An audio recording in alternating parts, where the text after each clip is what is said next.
Lezione. Lesson 22, graphing reciprocal functions. Reciprocal means flipped, right? The basic shape of the reciprocal function, like just a basic y equals 1 over x, where the x is on the bottom. So that's why it's reciprocal, 1 over x. The basic shape looks like this. You have two halves. You have the negative half that does this, and the positive half that comes over here. Now, it never actually touches the x-axis over here, or the y-axis up here, or the x-axis over here, or the y-axis down here. Because what happens if I plug in 0 for x? 0. I get 1 divided by 0, which is undefined. Can't do that. That's why there is no value at x equals 0. That's the y-axis. So there's an asymptote there. And the other thing is, you can't do 1 divided by anything and get 0, and that's why y will never equal 0 either. And so there's an asymptote on the x-axis as well. Now, a slight variation on this. So your basic reciprocal function of y equals 1 over x looks like this. This down here and this one up here. If you have a reciprocal function where everything comes out positive, like 1 over the absolute value of x, or 1 over x squared, it's the same basic shape on the right half, except on the left half, instead of being negative, it's positive. So these are the two basic shapes you're looking for. Most of the time, we're going to be talking about this shape. Occasionally, if you get absolute value or squared, or something that only gives you positive numbers, then it will look like this, which is just the left side flipped up to the top. Okay, so things to keep in mind. The reciprocal of 1 is 1.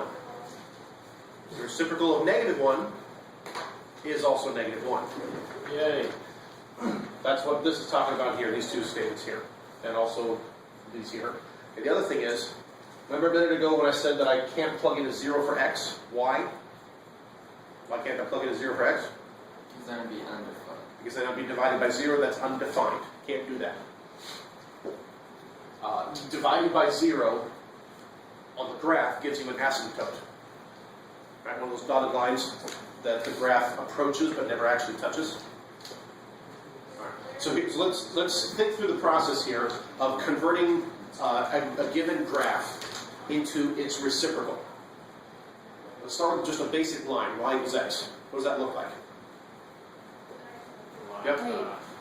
Oh, okay. So let's think through this for a second. All right, let's say y equals x. So when x is 0, y is, on this graph here, The same then? when x is 0, Y is 0. y is 0. Right? When x is 1, y is 1. When x is 2, y is 2. When x is negative 1, y is Negative 1. When x is negative 2, y is Negative 2. Magic. There's our basic line of y equals x. Now, if we want to graph the reciprocal function, the reciprocal of that, we're talking about y equals 1 over x. So here's some hints to guideline. Knowing that the reciprocal of 1 is 1 and the reciprocal of negative 1 is negative 1, that means when we're comparing the graphs of f of x, whatever our original function is, and the reciprocal of it, 1 over f of x, any place where the original graph is 1, so is the reciprocal. So let's put that point on here. So the original graph is 1. There has a y value of 1. So does the reciprocal. So I know that this point is also going to be on this graph. And also, because the reciprocal of negative 1 is still negative 1, any place where the original graph has a y value of negative 1, so does the reciprocal. And then, so based on these two facts, you can put 2 points on the graph. Now the other idea is, remember that we can't divide by 0, so wherever the original function comes out to 0, or whatever value of x causes is 0 in the original function, we're going to have an asymptote on the reciprocal, because wherever the original one is 0, when we flip that, we got something divided by 0, we can't do that. So wherever the original function has a 0, our reciprocal is going to be undefined, and therefore we'll have an asymptote. So on the green graph, where does it equal 0? In the center. Right in the center, right along this x-axis here, or the y-axis here. So my reciprocal graph, I know that it's going to cross this point, it's going to cross this point, and it's going to have an asymptote right here.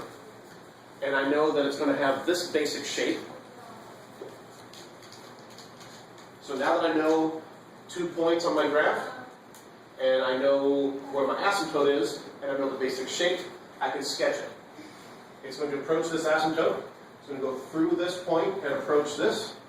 It's going to get close to this here, go through this point, and come down this way. So there's my graph. That's the basic idea. Let's do the same thing, except what if this is a very, very, very basic one, y equals x. Let's do one that is just a smidge more involved. And green.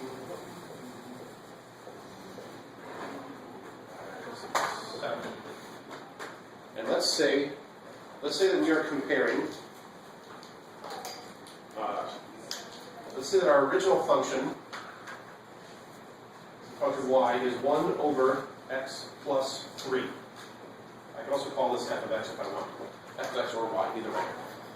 Let's say it's 1 over x plus 3. I'm sorry.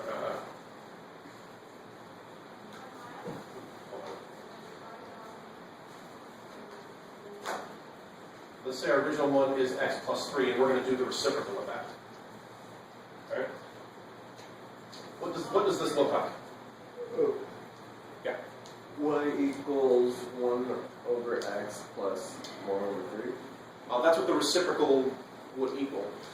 If we start with this graph, what does this graph look like? It's the same thing as the green one, except higher.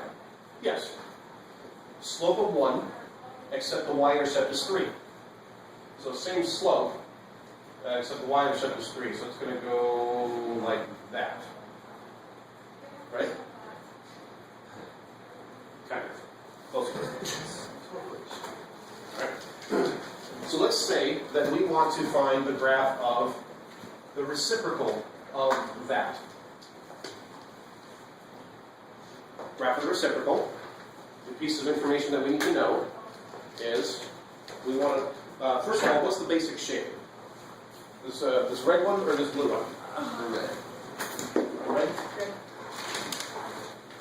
And also mark.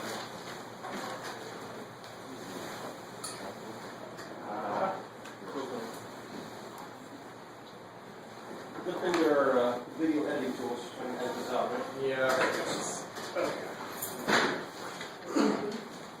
So what shape is it going to look like? The red one or the blue one? Blue one. Red one. So I know that's the shape that it's going to be. Using our tools here, any place where the original graph has a y value of 1, it comes out to 1, so does the reciprocal. Alright, so whereas the original graph at x equals -2 has a y value of 1. And where is the negative 1?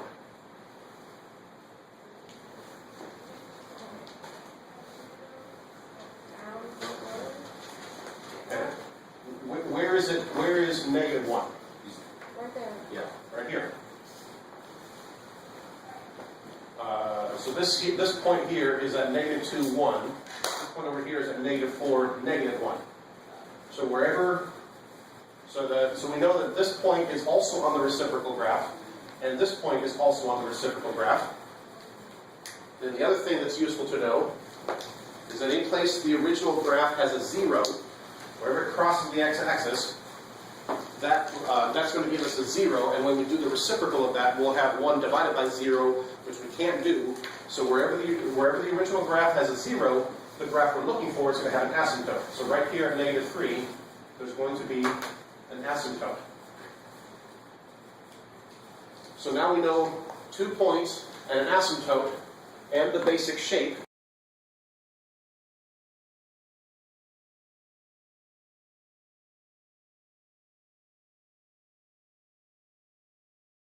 approaching the asymptote, go through this, please. And also go through this point and look at it. There, I have sketched the graph of the reciprocal of this function. But those are the basic tools. Again, I'm beating this to death because this is everything you need to know when we sketch the graph. We're not looking for exact, detailed, microscopically accurate graphs. You just need to know basic shape and pretty much where it is. Know what the basic shape is. Most of the time it's going to be this one. And remember that wherever the original function is 1, so is the reciprocal. Wherever the original function is -1, so is the reciprocal. And then where zeros and asymptotes trade places. If the original function has a 0, the reciprocal has an asymptote. If the original had an asymptote, then the reciprocal would be a 0, and I think we'll get to that in a later lesson. But may as well write it all down now while you are writing it down. And that is graphing reciprocal functions. Good job.